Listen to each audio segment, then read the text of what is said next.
第14屆全國人民代表大會第4次會議表決通過國家15規劃綱要，為國家未來5年嘅高質量發展擘劃咗宏偉藍圖。繼14-5規劃喺多個範疇提出支持，助力香港進一步發揮優勢同埋潛能後，15-5規劃嘅港澳專章中，再次以清晰嘅部署為香港指明前進方向。面對呢份光榮嘅使命，香港特區政府以時不我待嘅緊迫感，全面開始對接工作。從鞏固金融樞紐地位到北部都會區加速發展同埋創科落地，一系列紮實工作表明，香港正憑藉背靠祖國、聯通世界嘅獨特優勢，貢獻國家同埋自身高質量發展，喺世界舞台上綻放奪目光彩。15-5規劃對香港嘅支持可謂龍脈重彩，唔單止重申支持香港鞏固提升國際金融、航運、貿易中心地位，更加明確支持香港構建大宗商品交易生態圈同埋高增值供應鏈服務中心，並且強化香港全球離岸人民幣業務樞紐、國際資產及財富管理中心嘅功能。同時支持香港建設國際創新科技中心，加快北部都會區建設等嘅表述，將香港嘅未來發展深度嵌入國家整體發展大局。現屆政府上任伊始，就將融入同埋服務國家發展大局作為施政嘅核心之一。行政長官李家超早前明確指出，會喺今年內完成首份香港5年規劃，主動對接國家15-5。呢種從過往被動對接去到而家主動謀劃嘅角色轉變，正好印證香港正喺由治及興嘅大道上邁進。各個政策局亦都已經先後成立對接15-5規劃嘅專責小組，會全速編製香港5年規劃，將國家嘅宏觀戰略細化為具體嘅政策目標同埋行動清單，以專組專案嘅模式去運作。可以確保各個政策局嘅高層官員喺特區政府編製香港5年規劃嘅過程之中，準確掌握唔同政策嘅緩急先後，並且確保香港5年規劃嘅內容會獲得足夠重視同埋具備足夠延續性。今年係國家15-5規劃嘅謀篇佈局之年，亦都係香港主動對接國家發展戰略，實現突破新局面策略部署嘅最佳時機。李家超喺舊年嘅施政報告中提出咗加快發展北部都會區、加快發展河套、加速建立國際黃金交易市場、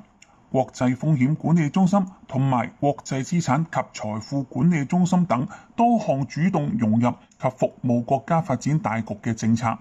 而早前發表嘅新一份財政預算案，亦都有多項對接15-5規劃嘅具體措施，當中唔少已見成效，可見特區政府積極融入同埋服務國家發展大局，推動經濟高質量發展嘅效率同埋決心。以強化國際資產及財富管理中心功能為例，施政報告同埋預算案對此均有着墨。從稅務優惠、投資渠道、人才配套到生態建設，全方位提升香港嘅吸引力。事實證明，各項措施嘅成效卓著。截至2025年年底，香港嘅單一家族辦公室數目已經超過3380間，2年間激增咗超過25%。政府亦都表明有信心達成施政報告定下喺2026至2028年年底前再協助超過220間家辦嚟到香港落戶或者係擴展業務嘅目標。構建大宗商品交易生態圈，則係15-5規劃賦予香港嘅新使命，亦都係特區政府正喺度全力打造嘅新增長點。其實李家超喺2024年嘅施政報告就已經提出推動發展香港大宗商品交易生態圈嘅要求，而喺舊年嘅施政報告同埋新一份預算案中，則有唔少推動有關發展嘅政策同埋優惠措施。咁喺相關政策局不懈努力下，成果漸現。舉例嚟講，特區政府全力推動香港成為國際黃金交易中心。由政府全資擁有嘅香港黃金中央清算系統，亦都力爭今年內試運。呢個將會徹底改變過去雙邊清算嘅低效模式。而政府亦都計劃3年內將黃金倉儲提升去到2000噸以上。值得一提嘅係，本港現時已經有15個倫敦金屬交易所認可嘅大宗商品倉庫喺香港營運，政府亦都會支持業界設立更多認可倉庫。當然，一旦講到對接15-5規劃，北部都會區嘅建設自然不可缺席。河套香港園區係未來香港南金融、北創科佈局嘅核心。創新科技及工業局早前表示，河套已經有超過60間來自全球嘅企業或者係機構進駐，部分大樓包括濕實驗室同埋人才公寓已經投入咗運作。更令人振奮嘅係，進行高端科研必備嘅數據流同埋生物樣本過境已經進入最後階段討論。港深兩地基本達成共識，相信好快就會落實。呢個將從根本上邊消除咗兩地創科合作嘅樊籬，等香港嘅基礎科研優勢同埋大灣區內地城市嘅產業鏈實現咗無縫對接。除咗園區建設，備受矚目嘅沙嶺數據園區項目早前亦都公布咗招標結果。